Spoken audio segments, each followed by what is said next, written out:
ఇప్పుడు కోట్ ఆయన గురించి, నాన్నగారి గురించి? ఫస్ట్లీ అసలు ఈ ఆఫర్ రావడం అండ్ నాన్నగారు వాల్ పోస్టర్ అంటే అసలు ఫస్ట్లీ అమ్మో అసలు నిజమేనా అన్నట్టుండే. బట్ అది లక్ వల్ల ఏంటో బట్ సెలెక్ట్ అయ్యాను. అండ్ ఆ లేడీస్ చాలా చాలా పాపం లైక్ అంత మంచి ఆడిషన్ చేసి అసలు ఫస్ట్ ఆడిషన్ తర్వాత కూడా నేను సెలెక్ట్ అవుతానా లేదా అని అసలు ఏమీ లేదు. But sir thank you so much for believing in me.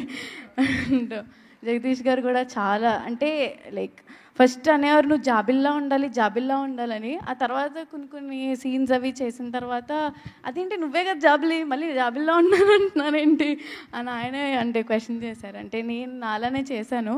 I hope మీకు మంచి సినిమా ఇది. యాక్చువల్లీ నేను అంత పెద్దదానిగా చెప్పడానికి బట్ దెన్ ఆల్ అంటే ఇప్పుడు ఉన్న మైనస్ వాళ్ళందరికీ బాగా కనెక్ట్ అవుతుంది ఈ సినిమా. అండ్ రోషన్ చాలా యాక్చువల్లీ ఫస్ట్లీ తను చాలా సినిమాలు చేశాడు. సో తను పక్కన చేయడం యాక్చువల్లీ కొంచెం నాకు అంత ఇది లేదు. బట్ హీ సపోర్టెడ్ మీ ఏం కాదు కొంచెం ఇది చేయి ఇట్స్ ఓకే చేయగలవు అని. And thank you so much. And ma'am thank you so much. Ma'am Prashanthi ma'am ఉండరా మ్యామ్ థ్యాంక్ యూ.